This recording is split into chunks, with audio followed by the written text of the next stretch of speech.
Hola, ¿qué tal? Buenas tardes. Mi nombre es Adán Méndez Navarro y soy estudiante de Derecho en la Universidad Abierta y a Distancia de México. En esta videocápsula vamos a hablar sobre los delitos contra la libertad personal, ya que sin libertad personal los demás derechos se pierden.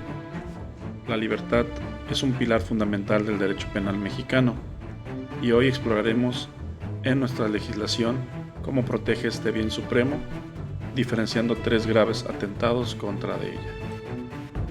Primero vamos a hablar de la privación de la libertad. ¿Qué es la privación de la libertad?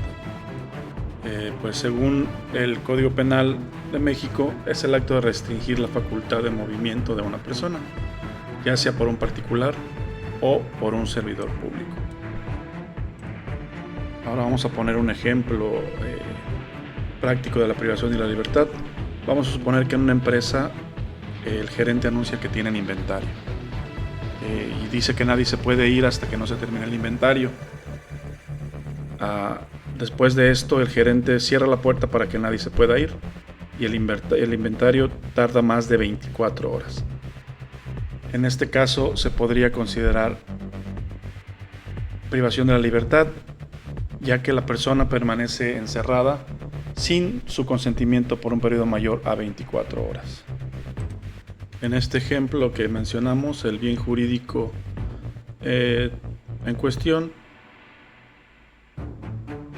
es la facultad de decidir dónde permanecer y moverse libremente. Cabe mencionar que este delito se ejecuta mediante el encierro físico o fuerza moral. Su pena puede ser mayor si las víctimas son menores de edad o ancianos, o si se usa violencia. La privación ilegal de la libertad es el delito básico que tutela la libertad personal. El Código Penal Federal lo menciona en el artículo 364, fracción primera, y dice: el particular que prive de su libertad a otro tendrá una pena de 6 meses a 3 años de prisión o de 25 a 100 días de multa. Esto es en el Código Penal Federal. Pero el Código Penal del Estado de Quintana Roo también lo menciona en el artículo 114 y dice que al particular que ilegalmente prive a otro de su libertad personal tendrá prisión de 6 meses a 3 años. Cabe mencionar que la privación de la libertad también tiene agravantes. El Código Penal Federal y el Código Penal del Estado de Quintana Roo contemplan agravantes para la privación de la libertad de la persona antes de llegar al secuestro penal y hacen que la pena aumente hasta la mitad cuando la privación se realice con violencia o la víctima sea menor de edad o sea un anciano o una persona que tiene problemas mentales. Ahora toca el turno del secuestro. El secuestro se distingue de la privación ilegal de la libertad por el elemento teleológico o propósito del sujeto activo. Esto quiere decir que la persona que realiza el secuestro está persiguiendo un objetivo económico o tiene algún interés personal para realizar dicho delito. Las conductas, formas y medios de ejecución son privar de la libertad al otro con el propósito de obtener rescate o cualquier beneficio. También detener en calidad de rehén o amenazar con privar de la vida o causar daño para obligar a un familiar particular a realizar o dejar de realizar un acto, causar daño o prejuicio o cometer secuestro express. Esto quiere decir privación de la libertad para ejecutar robo o extorsión. Mencionemos que el secuestro se agrava si concurre en camino público o en un lugar desprotegido, también si es realizado en grupo de 2 o más personas, con violencia, allanamiento de inmueble, si la persona no tiene la capacidad de resistir, si la víctima es una mujer en estado de gravidez, si los autores son o fueron integrantes de una institución de seguridad pública o fuerzas armadas. También si los autores tienen vínculos de parentesco o amistad con la persona o relación laboral con la víctima. También si hay causas de lesión grave o también si la persona a la que secuestran muere.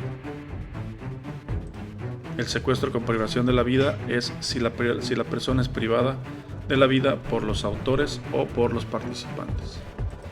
Existen también circunstancias atenuantes al secuestro. La pena se reduce si se libera espontáneamente a la víctima dentro de los 3 días siguientes a la privación. sin que se logre el propósito. En participación en la planeación de la noticia a la autoridad y a la víctima en rescate con vida.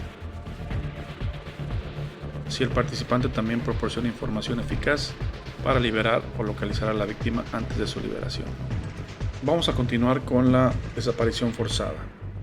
En definición, que comete el delito de desaparición forzada de personas, el servidor público o el particular que con autorización, el apoyo o la aquiescencia de un servidor público prive de la libertad en cualquier forma a una persona. Mencionemos que el elemento distintivo en este tipo de delito es la participación de un servidor público o del Estado para llevarlo a cabo. Continuemos con el tráfico de menores, retención y sustracción de menores. El Código Penal Federal dice que trasladar a un menor de 16 años en el artículo 366 para obtener un beneficio es considerado un delito. El artículo 366 del Código Penal Federal considera tráfico de menores trasladar a un menor de 16 años o entregarlo a un tercero de manera ilícita, fuera o dentro del territorio mexicano, con el propósito de obtener un beneficio económico. El Código Penal del Estado de Quintana Roo considera tráfico de menores facilitar, gestionar, promover, instrumentar, realizar, consentir la entrega o recepción de un niño, adolescente a cambio de una remuneración económica o cualquier retribución, aunque la finalidad sea la adopción. Lo antes mencionado es con respecto al delito de tráfico de menores, pero también existe la retención o sustracción de menores.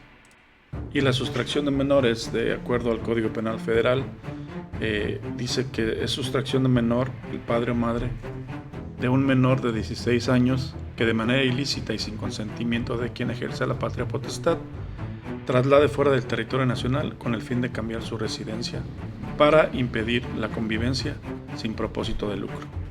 Y también es mencionado en el Código Penal del Estado de Quintana Roo, en el artículo 171, que dice que el padre o madre que retuviera o traslade a su hijo menor de 18 años fuera o dentro del país para cambiar de residencia o impedir la convivencia será considerado retención o sustracción. En conclusión, y después de analizar estos varios puntos, podemos concluir que la privación de la libertad no es considerada secuestro. La privación de la libertad es cuando una persona es prohibida o privada de transitar libremente, ya sea por una persona conocida o desconocida, inclusive algún pariente cercano. A diferencia del secuestro, que se ejecuta cuando una persona busca un objetivo material o económico para poder liberar a la persona. Y recordemos que la desaparición forzada es este tipo de actividad que se lleva a cabo por elementos que son servidores públicos o personas ajenas pero ayudadas o coludidas con servidores públicos. Recordando que estas tres conductas tutelan el bien jurídico de la libertad personal.